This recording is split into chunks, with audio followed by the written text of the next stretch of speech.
Hello लोगोफोर खुलुमबाय आंनि मुङा अमृत बसुमतारी नोंथांखौ बड'2 चेनेलाव बरायबाय आं आसा खालामो नोंथांमोनहा बयबो मोजां दं होनना आं दिनै नोंथांमोननि सिगाङाव मोनसे प्रडाक्टनि डेमनस्ट्रेशन दिन्थिनो सानदों मोनसे प्रडाक्टनि डेमो दिन्थिनो नागिरदों बिनिखायनो भिडिअखौ जोबजासिम नायलां जाहाथे प्रडाक्टनि सायाव गुवारै डेमोनि गेजेरजों मिथिनो मोनो आरो जाय बिथांमोनहा गोदान भिउवार्सफोर बे बिथांमोनहा चेनेलखौ साबस्क्राइब खालामनानै हो मानो होननानै बुंब्ला आंनि चेनेलाव आङो वर्ल्ड क्लास प्रडाक्ट क्वालिटिजों लोगोसे गेरेन्टि गोनां प्रडाक्टनि सायावहाय गोदान भिडिअ आपलोड खालामबाय थायो दा नोंथाङा नायदों बड'2 इउ दे बिदिब्ला भिडिअखौ जागायदिनि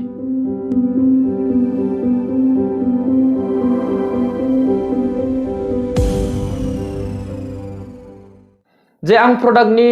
डेमो दिन्थिनो सानदों बे प्रडाक्टआनो जाहैबाय मडिकेयारनि फ्रुट अफ द आर्थ रेन्जनि फेयारनेस जेल मडिकेयारनि दा आङो बे प्रडाक्टनि सायावहाय सिगांग्रो नलेज भिडिअ बानायखांखाबाय नोंथाङा बे आंनि सिगांनि भिडिअखौ नायनो हागोन आई बटनाव नङाबा इन स्क्रिनाव क्लिक खालामनानै नायनो हागोन नङाबा डिसक्रिपशनाव थांनानै बे भिडिअखौ इन्जय खालामनो हागोन दा आङो भिडिअखौ गोलाव खालामाजासे डेमोखौ दिन्थिदिनि बेनिखायनो आङो केमेराखौ एसे डाउन खालामसै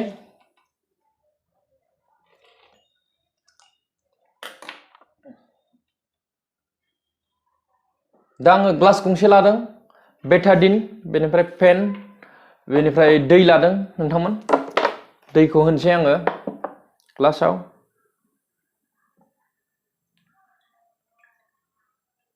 दै होबाय बेनिफ्राय बे बेटाडिन बेखौ नोंथांमोनहा मेडिकेल स्टोरनिफ्राय इजिलि मोननो हागोन बेटाडिन सल्युशन होननानै बुंब्लानो बेनि गेजेरजों नोंथाङाबो न'आवनो डेम' खालामनानै नायनो हागोन प्रडाक्टखौ दा आङो बे प्रडाक्टखौहाय दैयाव होनोसै सरि सिगांग्रो आङो बेटाडिनखौ होग्रोनोसै बाहाय बेटाडिन एसे होनसै माने बियो थारैनो जोंनि स्किनखौ टक्सिननिफ्राय रैखा खालाममारो ना खालाममारा बेक्टेरियानिफ्राय दा नायदिनि होबाय आङो बेटाडिन होबाय दा बेनिफ्राय आङो बे फेयारनेस जेलखौ होनसै होबाय एसे बुरजा होबाय आङो माने बियो आं दानिया बेखौ एसे स्टिर खालामसै आवलायनोसै एसे सम लागोन नोंथांमोन एसे टाइम नांगौ हाखु दाखु जाया गासिबो जिनिसा सोबानो माने एसे सम नांगौ आं एसे आवलायनोसै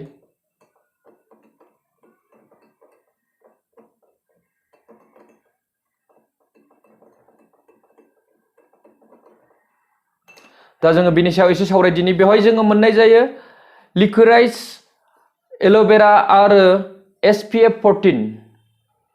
एल'भेरानि सायाव नोंथांमोनहा मिथिखागौ एसेब्लाबो बियो बे प्रडाक्टआ नोंथांखौ माने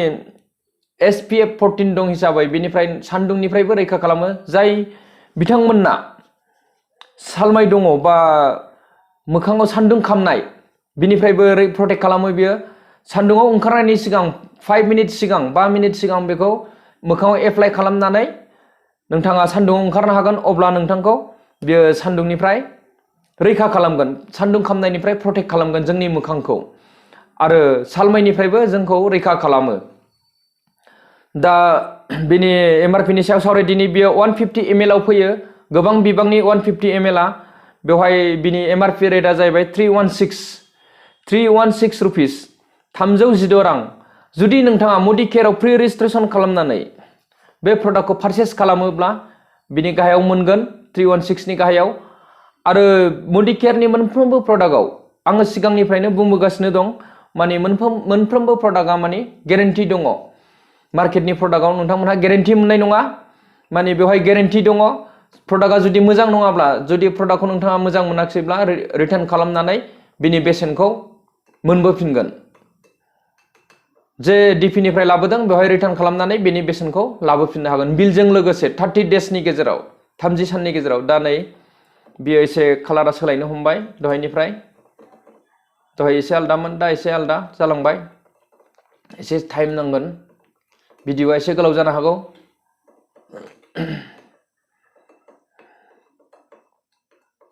बे प्रडाक्टखौ बयबो माने गासिबो रोखोमनि स्किनावहाय माने इउज खालामनो हागोन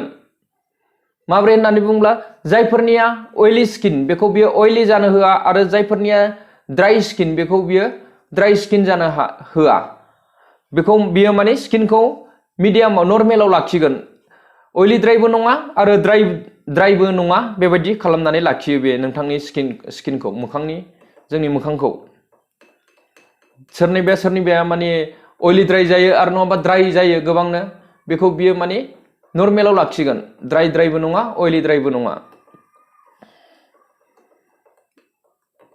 दा नायदो कालारा सोलायनो हमबाय लासैनो एसे सम लादों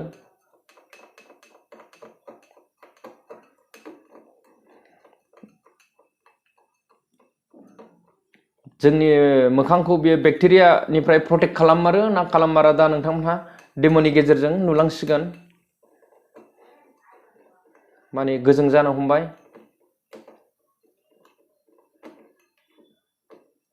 भिडिअआ एसे गोलाव जासिगोन जोङो बेवहाय माने ग्लिसारिनबो मोनफानाय जायो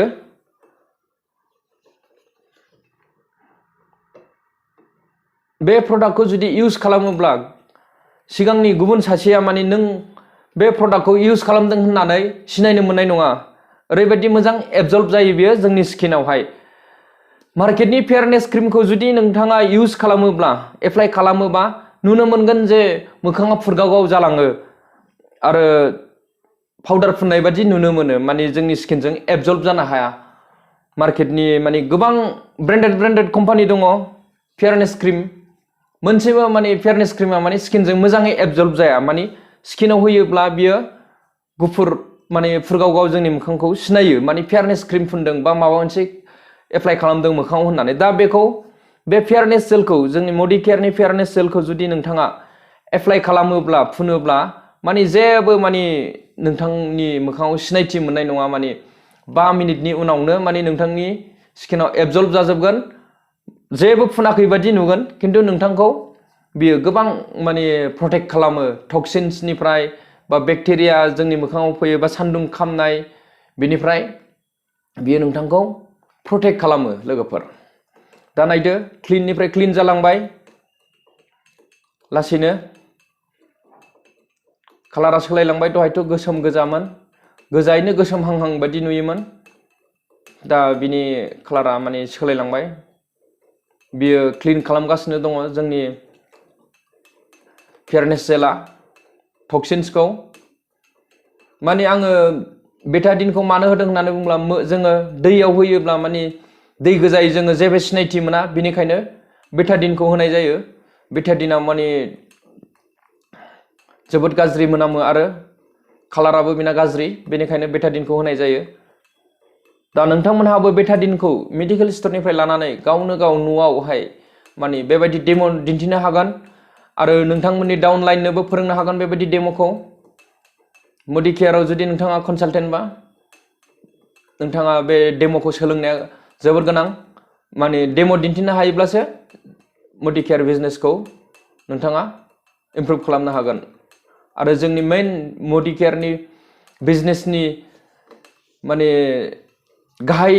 खामानियानो जाहैबाय जोङो प्रडाक्टनि सायाव गुवारै मिथिनाय प्रडाक्टनि सायाव डिटेलै मिथिनांगोन आरो प्रडाक्टखौ डेम' दिन्थिनो हानांगोन गुबुन सासेनो मानो होननानै बुङोब्ला प्रडाक्टजोंसो जोंनि बिजनेसा दावगागोन नायदो नोंथांमोन क्लिन जाबोनो हमबाय दहाय माबायदि कालारमोन दा माबायदि कालार जालांखो बियो माने लासैनो बे सिगाङाव आं दै होदों जे गोजों कालार गैयै दै बेबायदि जाहैसिगोन जों लोंग्रा बायदि दै बायदि बियो ओरैबायदि क्लिन खालामनो हायो बियो क्लिनाथ' जाबायानोसै नुनो मोनबाय नोंथांमोनहा आरो जाय बिथांमोनहा माने मडिकेयार बिजनेस खालामनो गोसो दं बा मडिकेयारनि प्रडाक्ट इउज खालामनो गोसो दं केमिकेल फ्रि प्रडाक्ट बे बिथांमोनहा आंखौ कल खालामनो हागोन आङो स्क्रिनावहाय आंनि माने फन नाम्बारखौ होगोन कन्टेक्ट नाम्बारखौ नोंथांमोनहा नङाबा वाट्सएपबो खालामनो हागोन आरो नङाबा टेलिग्रामबो खालामनो हागोन कमेन्टबो खालामनो हागोन नायदो माबायदि गोजों जालांनो हमखो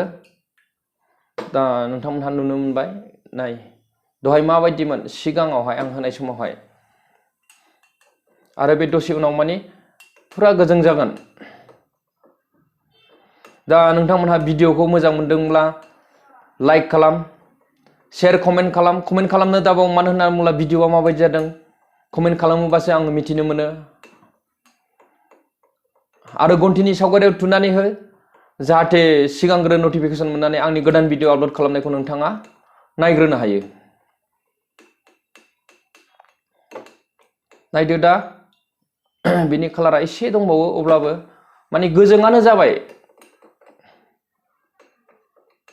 बेयो माने सिगांनि दै बादियानो जाहैबाय बेनि कालारा। बे माने बेटाडिननि कालारखौ, बेटाडिनना जे टक्सिन्स जों होदोंमोन, बेटाडिननिया जे जोबोद गाज्रि कालारनि आरो मोनामनाय दं, बेखौ बियो माने क्लिन खालामजोब्बाय। नायदो, नुनो मोनबाय। दा आङो केमेराखौ एसे गोजौ खालामफिनसै। नायदो नोंथांमोनहा, बियो क्लिन खालामजोब्बाय। दा आंनि आखाइखौ नुहुरलायबाय ओरै फारसेथिं। दहायथ' माने जोबोद गोसोममोन, गोजायैनो माने गोसोमहां आरोखि, बेबायदिमोन। दा नोंथांमोनहा बे प्रडाक्टखौ इउज खालामनाया मोजां। माने मार्केटनि बे केमिकेल गोनां प्रडाक्टखौ इउज खालामस्लायस्लाय, नोंथांनि स्किनखौ खहा खालामस्लायस्लाय, माने केमिकेल फ्रि मोजां प्रडाक्टखौ इउज खालामनाया जोबोद मोजां देहानि थाखाय बा स्किननि थाखाय, इयुननि थाखाय। नङाबा माब्लाबाफोर स्किनाव माने साइड इफेक्ट जानानै नोंथाङा गोबां रां खरसा खालामनांनो हागौ। बेनिखायनो आं आसा खालामो नोंथांमोनहा बे मडिकेयारनि फ्रुट अफ द आर्थ रेन्जनि फेयारनेस जेलखौ इउज खालामसिगोन होननानै। दा दिनै भिडिअआ गोलाव जाबाय, बेखिनियावनो बाय लोगोफोर, टेक केयार।